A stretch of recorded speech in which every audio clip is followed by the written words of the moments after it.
oh my goodness, this team. You know what? I can't blame them 100% on this game. But before we talk about the game itself, I just want to talk about Johnny Bower. Obviously, the ceremony today, before tonight's game, quite a lengthy one. But you know what? It was well-deserved. As obviously a Leafs legend, a hockey legend. This guy bled blue and white for about 60 years. I'm not saying he played for 60 years, but he was around the team, around the organization, going to events, doing all that kind of stuff for years. Until his passing, really. He bled blue and white, like I said. Obviously, still tough to know about his passing and all that kind of stuff, but great to have this ceremony for him. Well deserved for his wife. 69, I think it was 69 years married. That's insane. Must be tough, but you know what? All our condolences go out to the Bauer family. As much as it's been a little bit now since it happened, but still, condolences go out to the family and friends of Johnny Bower and Leafs fans. Let's talk about this game a little bit because it you know what? The Leafs didn't play all that bad. However, couldn't catch a break. They were hitting posts. Vasilevsky was playing fantastic. I'm not just gonna say the Leafs didn't get lucky. Vasilevsky played fantastic, as he has all year for the Tampa Bay Lightning. The Leafs couldn't find a way to score. They had plenty of opportunities, but again, got robbed a ton. And we'll break this baby down a little bit. You go to the first period, it's kind of a back-and-forth type of game. Shots 12-10 after one. Nothing really going on there. However, it's a 0-0 game. Not what Leaf fans are used to after the first period.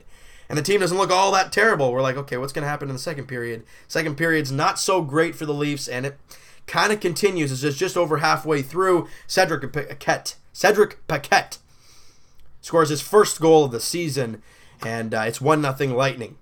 4 minutes later, Freddie Anderson, I think he turned the puck over behind the net, gets back into position, but again, they have the possession at that point. It's the turnover, and a greasy goal just goes over the line. They have to review it a few minutes later, but it does go over the line by a couple inches, and it's a good goal, and it's 2-0, and the Leafs go into the intermission down 2, and that's tough. That's a ball breaker.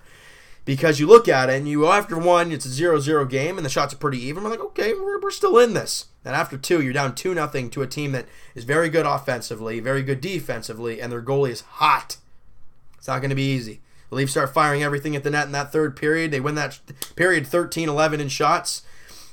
However, you can't beat Andrei Vasilevsky. Now, if we're trying to take positives out of this game, Freddie Anderson looked very good. Other than the miscue in the second period to give up the second goal, I thought he looked really, really solid, and that's great to see because in his last 2 games, he's looked kind of shaky. Now, I'm not saying per se he looked shaky. That's a couple of the goals that he gave him, like, well, yeah, okay, should have had that, but he only gave up the 2 in this game, and that's great to see. 2 goals on 36 shots, very good numbers wise. If you're a statistician, then that's a great thing to see. 2 goals on 36 shots and .944 save percentage for Freddie.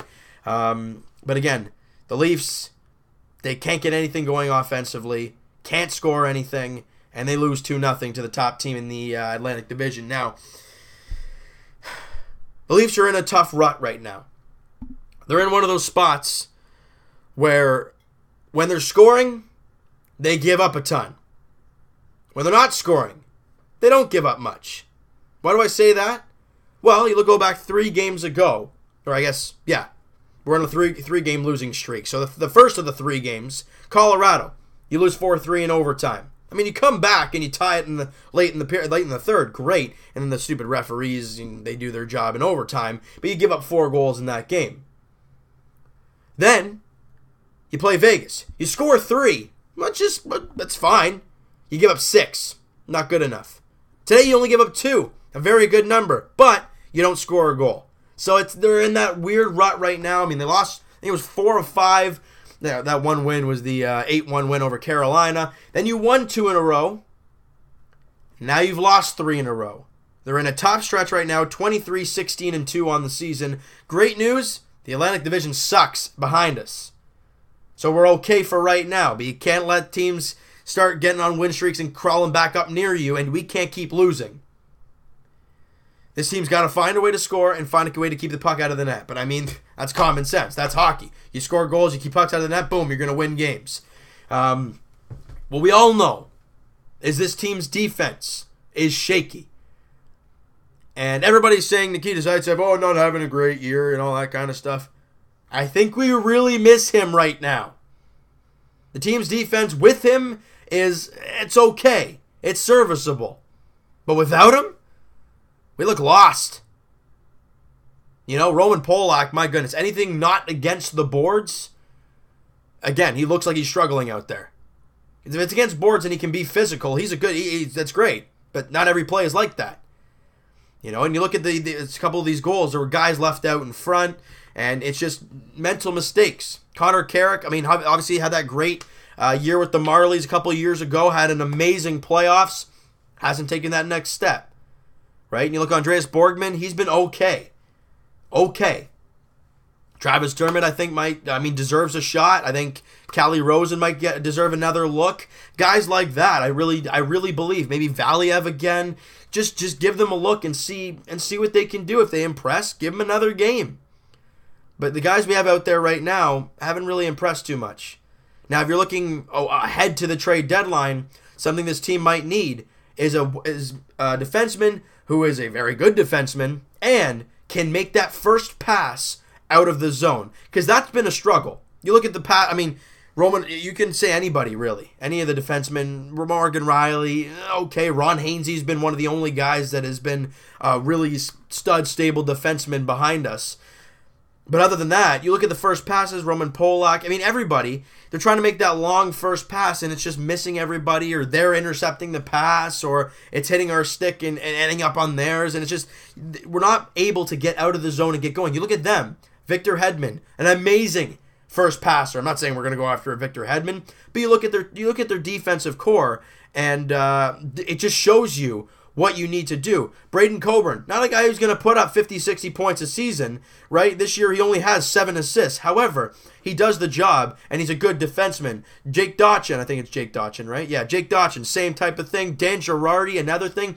Dan Girardi was a guy I thought the Leafs might look at, right-handed defensive defenseman, veteran guy. Why not? Sergachev's been fantastic. Andre Schuster, Anton Stralman, a lot of these guys right-handed. Schuster, Stralman, Girardi. I think those, Sergachev, I'm not sure. I think he's a left-handed. But either way, they have some really good right-handed stay-at-home defensemen, and that's how you win games. It gives your goalie great looks at the puck, right? And that makes his stats look great. That's why I'm loving Frederik Andersen. You put some really good defensemen in front of Freddie Andersen, his stats could look like Vasilevsky's. But the Leafs right now are in a weird rut, and they got to get out of it. It's not like this schedule gets any easier. I understand you're on a 6-game homestand, but you just lost this one 2-0. And on Thursday, the San Jose Sharks come to the Air Canada Center. Yeah, it ain't getting any easier there. You know, last time we played San Jose, obviously in San Jose, and it didn't go all that well. The Leafs really couldn't get much going offensively, and it just really didn't go all that great. However, you're now at home, and that does change a lot. But this team needs a win. They got to find a way to solve Martin Jones. I mean, he's a fantastic goalie. You got to find a way to solve him. Freddie Andersen's got to do what he did tonight, and you got to find a way to find the back of the net. They're in a tough stretch. How do you get out of it? You score goals. This team, how would this team do it? It wouldn't be play defense, because when they play hardcore defense, they don't score any goals. We saw it today. This team needs goals against San Jose, but they got to find a way to play. It's a weird spot for the Leafs. They got to find a way to get a dub against the San Jose Sharks, all right? So you know what, guys? That is going to do it for this one. You guys enjoyed this video, and you guys are feeling emotional like I am again about this Leafs team. Hit that like button. I do appreciate that. Hit the subscribe button if you guys have not already. Comment down below what you guys think of the game. Positives, negatives. Let me know what you guys thought about this one. And we'll talk to you guys tomorrow, Raptors edition, as they're on the road again. 3-game road trip. They're starting off in Chicago. 8 o'clock tip-off tomorrow. Bulls have been playing pretty well lately. Lost their last couple games. However, still been playing very well. And obviously the Raptors in Chicago. I mean, you never know. But they're the Raptors coming off a huge emotional game, obviously, last night against the Bucks. And Leafs edition, like we've been saying, Thursday, as they take on the San Jose Sharks at the Air Canada Center, 7 o'clock puck drop. This team needs a victory to not only give them a couple points in the standings and really start feeling good there. But for themselves, that's what they need. We'll talk to you guys then.